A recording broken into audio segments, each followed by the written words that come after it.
Good morning.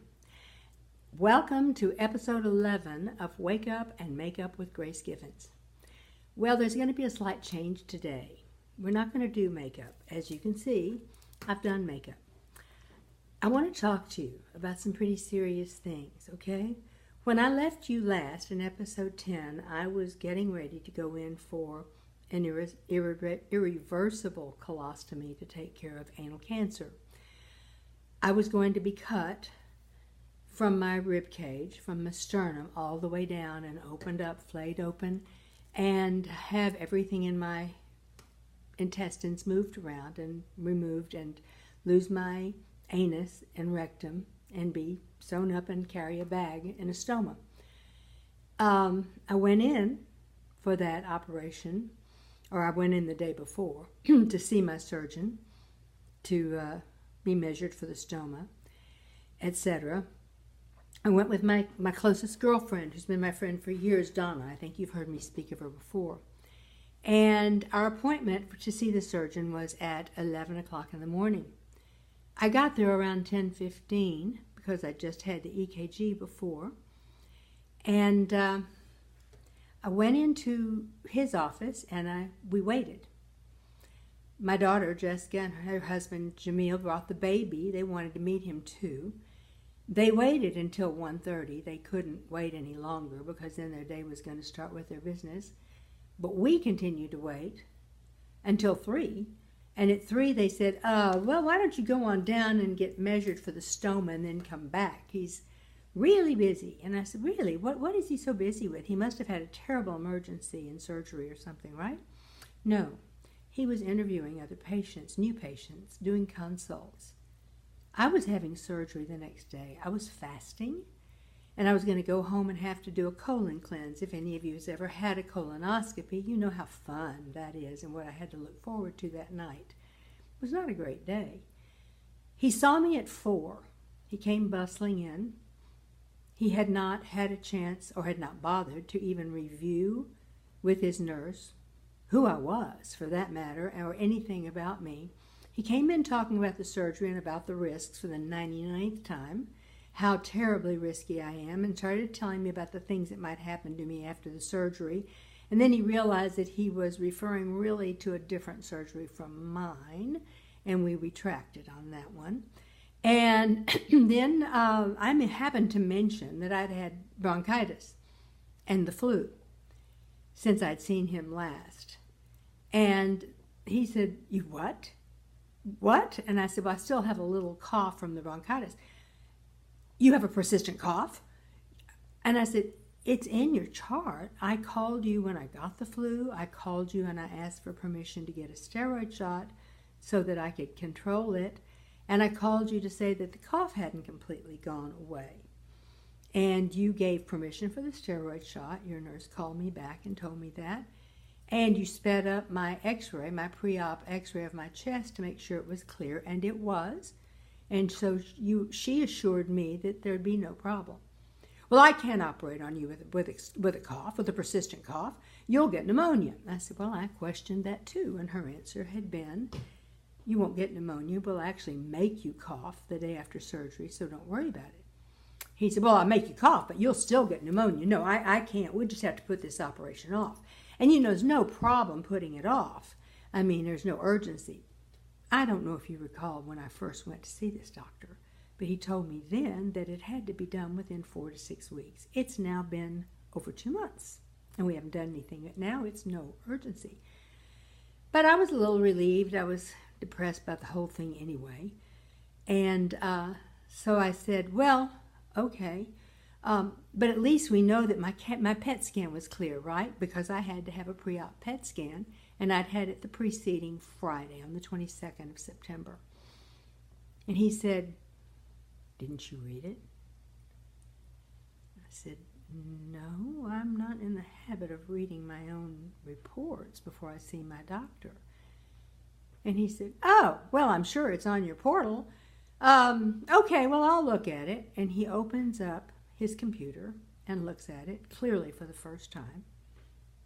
And he's silent. And he continues to be silent. finally he said, yeah, well, remember those little negligible spots that were there in your chest 2 months ago when you had the PET scan at Sloan Kettering? No, when you had the PET scan here, sorry, he required me to have one there in July.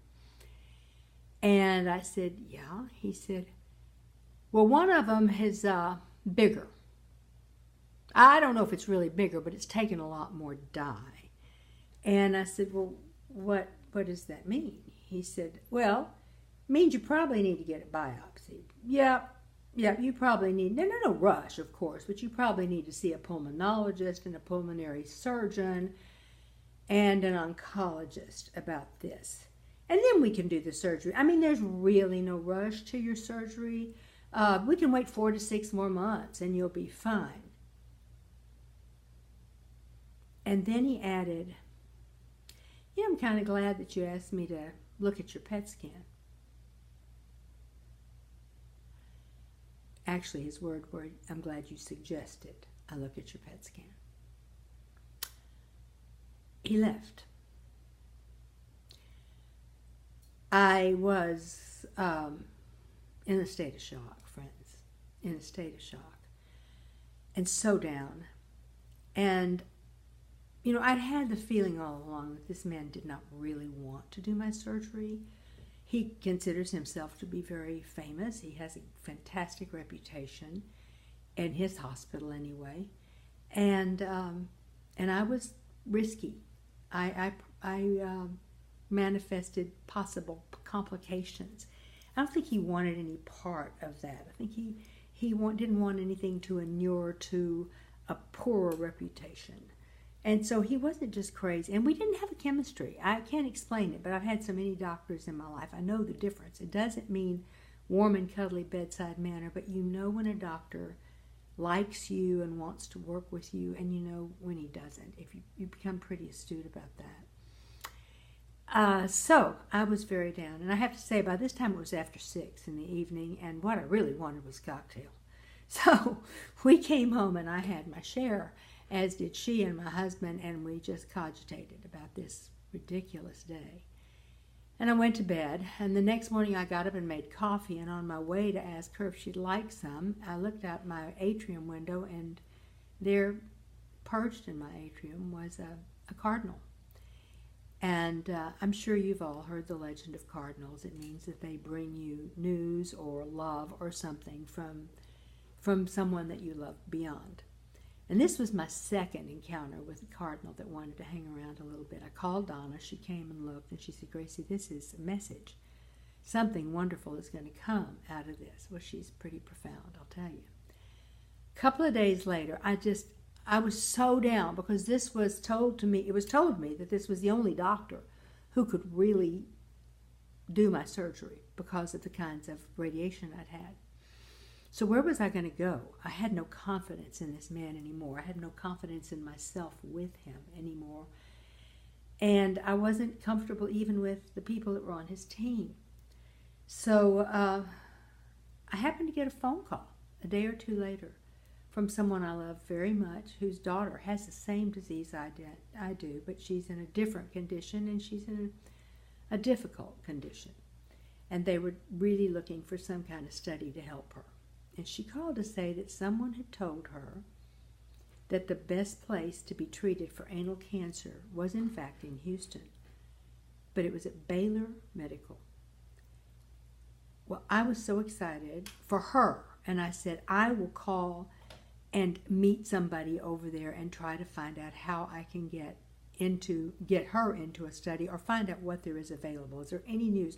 Because you see, friends, there is no chemo that actually works on anal cancer. I guess because it really emanates from a virus, and there's never been a real cure for a virus, you know. So I called a friend of mine who has a lot of pull at Baylor. She's helped raise a lot of money for them. And I asked if she could help me get in. And she said immediately. And by 15 minutes later, I had an appointment on Monday with the person that they consider to be the star of their anal cancer department. And I dragged my husband there this time But I really thought I was going to go see an oncologist to talk about my dear, dear friend's daughter. And instead, I found myself in a surgeon's office, a young 43-year-old surgeon's office. And I went, huh. So I told my story. Anyway, I told my story, and he asked if he could examine me. And I wasn't prepared to be examined, but I said yes. And he saw it, and he said, it's very small. And from your description, I expected it to be a different shape and in a different position. And it's actually in a better shape and better position than I expected. And so here's what I would like to do. I would like to punch 6 holes in your tummy and use a robot. And my husband said, wait a minute. You mean you don't want to cut her from her sternum down? And he said, no, I don't. I definitely don't. He said, why not?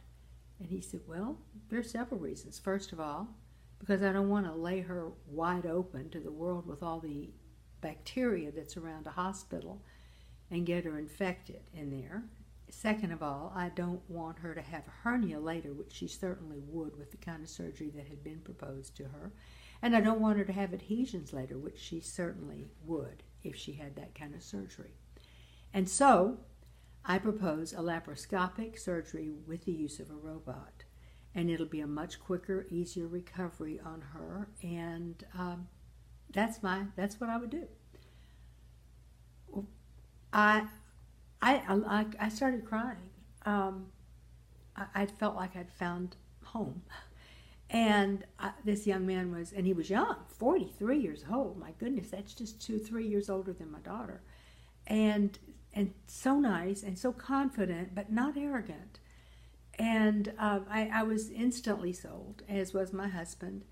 And so he said, but I am concerned about this thing that is in your chest, and I do want that to be checked on before I do anything. And so I said, fine, okay, let's do that. You know what? I'm running into 12 minutes here. I'm going to say bye and pick it right up from where I left off, okay?